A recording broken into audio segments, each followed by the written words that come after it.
Hello, my name is Pablo, and welcome to a very special and exciting episode of Mosquito Bites Live. I'm very excited that we'll be starting back up Mosquito Bites Live like we mentioned before.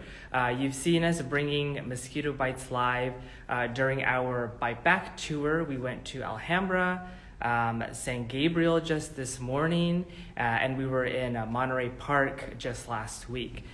So again, we're continuing more Instagram Lives, and today I'm very excited to be joined by American Public Health Association, which they have just requested. I'm going ahead and accept your request so that we can start our conversation about the public health. Let's see if we get American Public Health connected here in just a few seconds. There we go. Hi, Holly. Hi, how are you? Good. How are you? Nice to meet you in this virtual way. I am very excited to be here. This is my first Instagram Live ever. Nice. So if I'm not positioned well, let me know. I'm very new. No worries. This is also still new to me. So my name is Pablo. I know we've only exchanged via email and now via Mhm. Instagram Live. So yeah, this is part of our Mosquito Bites Live series, and we're really happy that you guys have joined us as part of National Public Health Week. So for our viewers that are watching and people are still kind of trickling in, do you want to give a little background on what is the American Public Health Association and a little introduction of National Public Health Week? Yeah, of course. Hi, everyone. I'll tell you a little bit about me as well. I am the affiliate manager at American Public Health Association, so I work really closely with the state public health associations, and we also put on National Public Health Week. So I am one of the programming leads for that.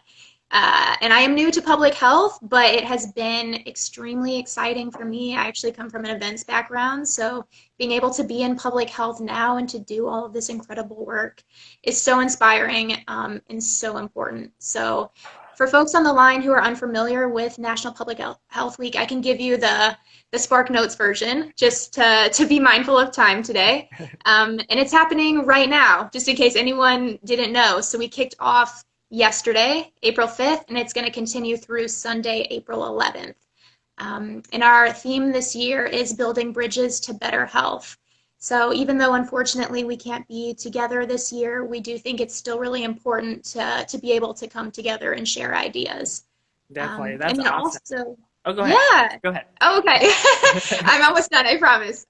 So the other really cool thing about National Public Health Week is that each day has a different daily theme. So, for example, yesterday was all about rebuilding, and then today it's about advancing racial equity. And we'll also be discussing topics like mental health, COVID-19 resistance, elevating the healthcare and essential workforce.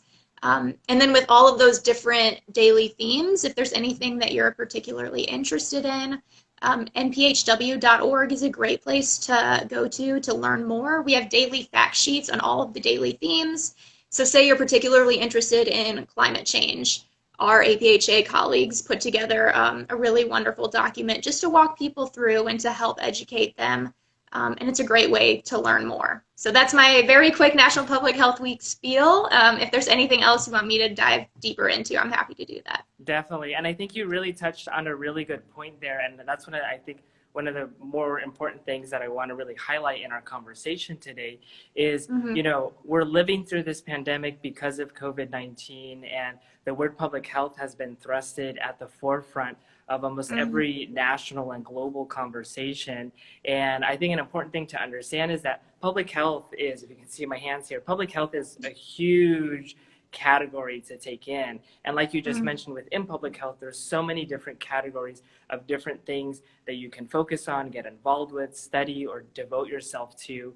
And I think that's really important. For example, here at Vector Control, we are part of that overall aspect of public health, and we are one of those small categories that fills up almost a zillion different categories. So vector Mm-hmm. control is very important within public health because we're protecting communities, not only in our district, but also vector control is a global thing, and protecting people from vector-borne diseases, which I think is very important.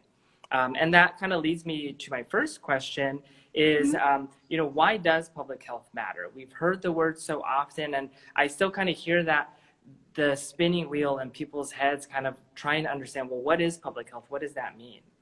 Mhm.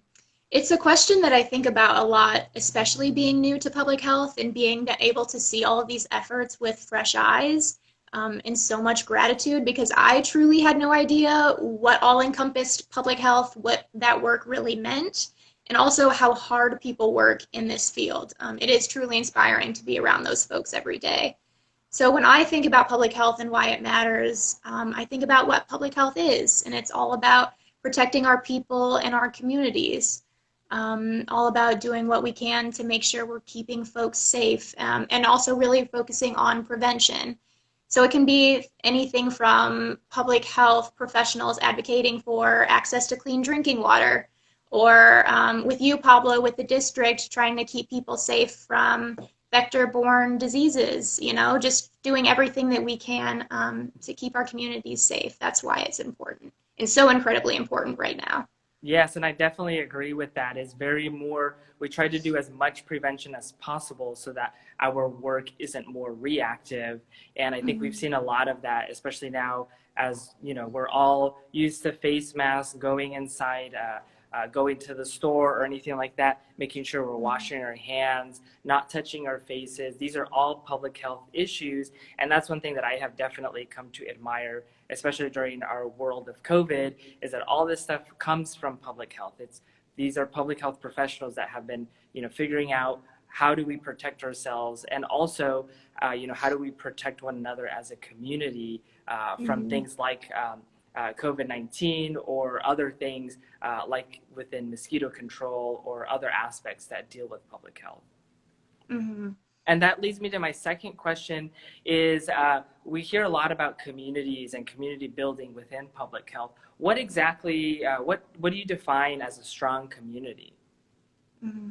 So when I think of strong communities and the ones that I've been lucky to be a part of, I think of it as the people have a collective goal to do what is truly best for the community and to work on that together. Um, I'm trying to think of specific examples. I mean, for me, a strong community would be an emphasis on education and on healthcare, that is prioritized. And I think something really important to mention is that strong communities are not strong by themselves. They have partnerships within other strong communities, within other strong organizations, and that lifts us all up in the end. And those partnerships are incredibly important. And I think that's something that we've seen a lot, especially throughout the pandemic, is having those ties to other communities and really working together. Definitely, I 100% agree with that. Just within my own experience within working within vector control, especially on the communication side, is not only Mm-hmm. are we doing our work here within our different departments, our surveillance and operations teams that are out in the field trapping or out in the field doing Mm-hmm. treatments, but it's also working within communications and working with our elected officials, making sure that they're staying informed, working with community leaders within our community and making sure that they are properly educating and informing their congregations, their neighborhood watch groups. Those are all very powerful groups because people work, like you said, very much like a community, and getting in touch and connecting with those communities with public health information is very important. Mm-hmm. And that leads me to my next question is, how can communities be involved in public health? There's so many different things within public health, and public health is very much a shared responsibility. So how can we as a Mm-hmm. community be more involved in that? Oh gosh, I think there are so many ways to get involved, which is great. That's the great part about it is that it is so accessible. So a few of the examples that come to mind, I mean, I always think about educating your community members. So hosting something like a virtual town hall, or if you want to do something with advocacy, urging your policymakers to support public health programming and funding, or really establishing those community partnerships with underserved community groups to make sure everyone's voice is heard. All of those contribute to public health and are great ways to get involved. I just got off of a webinar with, they're called our APHA Healthiest Cities and Communities Challenge. So they're top of mind for me right now, and it's a group of 20 different communities across the U.S. who are doing really actionable steps to help their communities thrive and be healthier. So they're doing things from doing peer exchanges to help educate their community members, increase food access to address food insecurity in their communities, increasing partnerships to affect policy change. There truly are so many things to do. And if all of those seem too big, I mean, even thinking at the individual level, just being aware of how often you use your car, how often you leave the water on. I mean, even in the small ways, there are so many things that we can do personally to affect change. Definitely, and I 100% agree with that. And I think it's important to highlight as well within public health. It's great to be involved, with large groups like American Public Health Association and knowing what's out there or who you can connect with or calling your elected officials and bringing things to their attention. Like, for example, here at the district, we have a grassroots campaign that's really focused on neighborhoods. That's a Bite Back champions, and they themselves get together and canvass their neighborhood and do door hangers, or they do their own Zoom meetings, and where we join them and help educating their community and making them the champions and the advocate.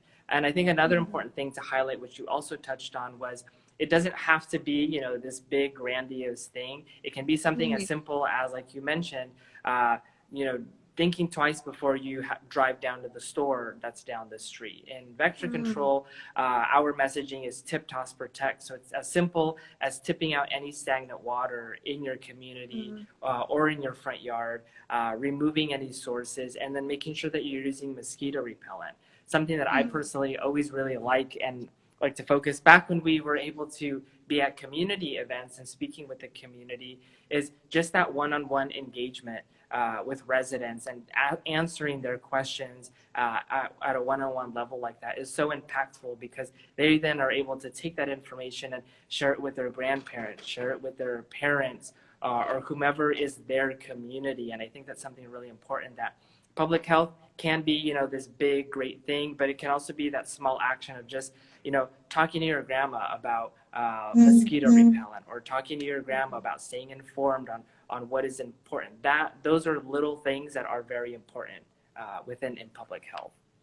Yeah. Yeah, and it's so important to be out in the community too and having that open line of communication. Because I know before I came to public health, it felt like this was public health and like this was everybody else. And it's, Exactly. You don't always feel the connection there.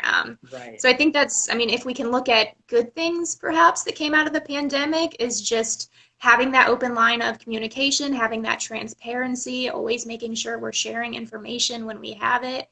And I actually was looking at your Instagram before this, and I love those little bite-sized videos that you guys do, just Awesome.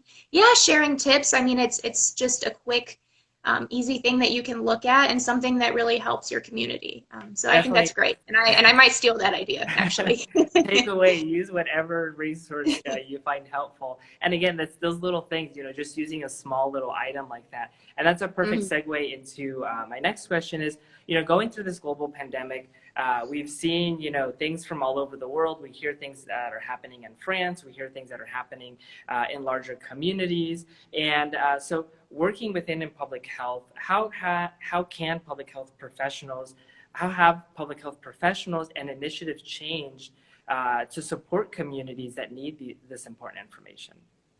Mm-hmm. I think the pandemic especially pushed public health to the forefront.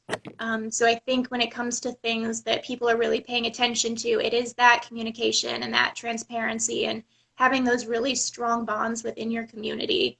And another thing that I've seen is that these public health initiatives are only as strong as the trust that the community has within them and within their public health officials.